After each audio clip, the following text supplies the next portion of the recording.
Geez, Ray, what do you want to do tonight? The same thing we do every night, Pinky. Try to take over the world.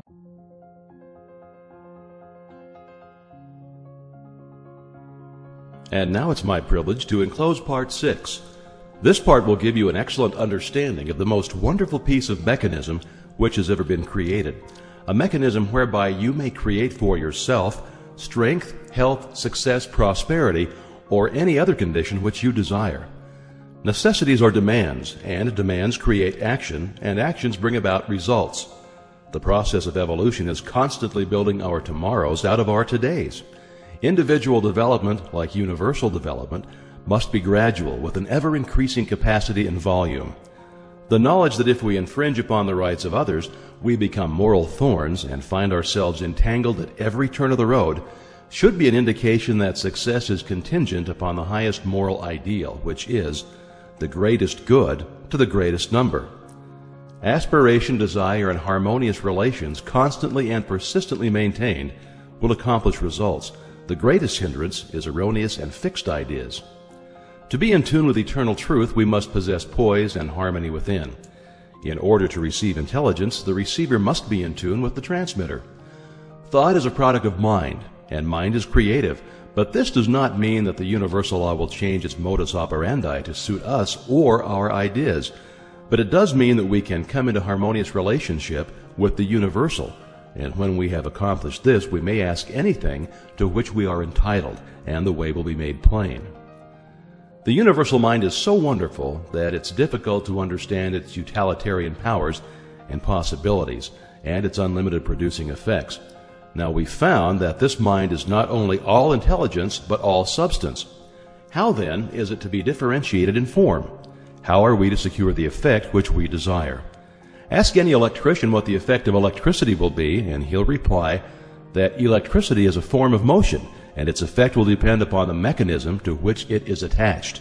Upon this mechanism will depend whether we shall have heat, light, power, music, or any of the other marvelous demonstrations of power to which this vital energy has been harnessed. What effect can be produced by thought? Well, the reply is that thought is mind in motion, just as wind is air in motion, and its effect will depend entirely on the mechanism to which it is attached. Here then is the secret of all mental power. It depends entirely on the mechanism which we attach. Well, what is this mechanism?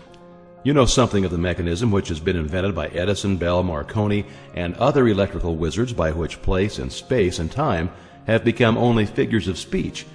But did you ever stop to think that the mechanism which has been given you for transforming the universal, omnipresent potential power was invented by a greater inventor than Edison?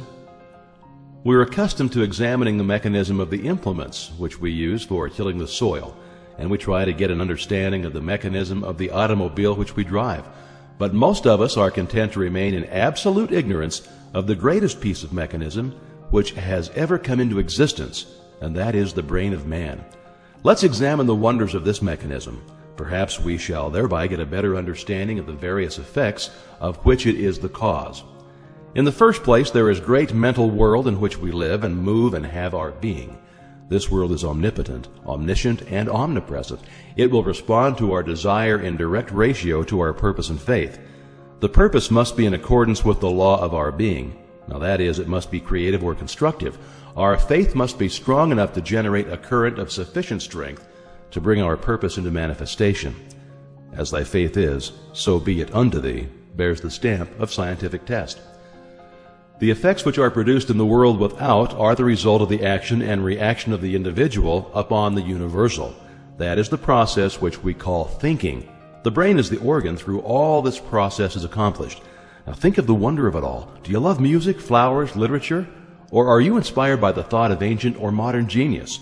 Remember, every beauty to which you respond must have its corresponding outline in your brain before you can appreciate it. There's not a single virtue or principle in the storehouse of nature which the brain cannot express. The brain is an embryonic world, ready to develop at any time as necessity may arise. If you can comprehend that this is a scientific truth and one of the wonderful laws of nature, it will be easier for you to get an understanding of the mechanism by which these extraordinary results are being accomplished. The nervous system has been compared to an electric circuit with its battery of cells in which every force is originated, and its white matter to insulated wires by which the current is conveyed. It is through these channels that every impulse or desire is carried through the mechanism. The spinal cord is the great motor and sensory pathway by which messages are conveyed to and from the brain. Then there is the blood supply plunging through the veins and arteries, renewing our energy and strength, the perfectly arranged structure upon which the entire physical body rests. And finally, the delicate and beautiful skin clothing the entire mechanism is a mantle of beauty. This, then, is the temple of the living God, and the individual I is given control, and upon his understanding of the mechanism which is within his control will the result depend. Now every thought sets the brain cells in action. At first the substance upon which the thought is directed fails to respond, but if the thought is sufficiently refined and concentrated, the substance finally yields and expresses perfectly. This influence of the mind can be exerted upon any part of the body, causing the elimination of any undesirable effect. A perfect conception and understanding of the laws governing in the mental world cannot fail to be of inestimable value in the transaction of business, as it develops the power of discernment and gives a clearer understanding and appreciation of facts. The man who looks within instead of without cannot fail to make use of the mighty forces which will eventually determine his course in life, and so bring him into vibration with all that is best, strongest, and most desirable. Attention or concentration is probably the most essential in the development of mind culture. The possibilities of attention, when properly directed, are so startling that they would hardly appear credible to the uninitiated. The cultivation of attention is the distinguishing characteristic of every successful man or woman, and is the very highest personal accomplishment which can be acquired. The power of attention can be more readily understood by comparing it with a magnifying glass in which the rays of sunlight are focused. They possess no particular strength as long as the glass is moved about and the rays directed from one place to another. But let the glass be held perfectly still, and let the rays be focused on one spot for any length of time, and the effect will become immediately apparent. So with the power of thought, let power be dissipated by scattering the thought from one object to another, and no result is apparent. But just focus this power through attention or concentration on any single purpose for any length of time, and nothing becomes impossible. Nothing becomes impossible. A very simple remedy for the very complex situation, some will say. All right, try it. You who have had no experience in concentrating the thought on a definite purpose or object, choose any single object and concentrate your attention on it for a definite purpose for even 10 minutes. You'll find you can't do it. The mind will wander a dozen times, and it's going to be necessary to bring it back to the original purpose, and each time the effect will have been lost. And at the end of the 10 minutes, nothing will have been gained because you've not been able to hold your thought processes steadily to the purpose. It is, however, through attention that you'll finally be able to overcome obstacles of any kind that appear in your path, onward and upward. And the only way to acquire this wonderful power is by practice. Practice makes perfect in this as in anything else. In order to cultivate the power of attention, bring a photograph with you to the same seat in the same room, in the same position as heretofore. Examine it closely at least 10 minutes. Note the expression of the eyes, the form of the features, the clothing, the way the hair is arranged. In fact, note every detail shown on the photograph carefully. Now cover it and close your eyes and try to see it mentally. If you can see every detail perfectly and can form a good mental image of the photograph, you're to be congratulated. If not, try repeating the process until you can. This step is simply for the purpose of preparing the soil. Next week, we'll be ready to sow the seed. Great financiers are learning to withdraw from the multitude more and more, and they may have more time for planning, thinking, and generating the right mental moods. Successful businessmen are constantly demonstrating the fact that it pays to keep in touch with the thought of other successful businessmen. A single idea may be worth millions of dollars, and these ideas can only come to those who are receptive, who are prepared to receive them, and who are in successful frames of mind. Men are learning to place themselves in harmony with the universal mind. They are learning the unity of all things. They're learning the basic methods and principles of thinking, and this is changing conditions and multiplying results. They are finding that circumstances and environmental trends follow the trends of mental and spiritual progress. Always the spiritual first, then the transformation into the infinite and illimitable possibilities of achievement.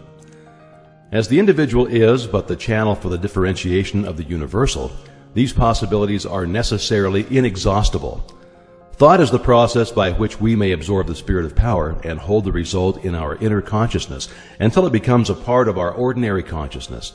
The method of accomplishing this result by the persistent practice of a few fundamental principles, as explained in this system, is the master key which unlocks the storehouse of universal truth. These two great sources of human suffering at present are bodily disease and mental anxiety.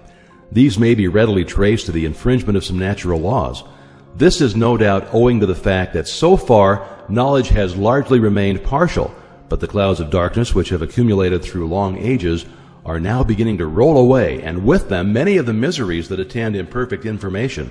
That a man can change himself, improve himself, recreate himself, control his environment, and master his own destiny is the conclusion of every mind who is wide awake to the power of right thought in constructive action.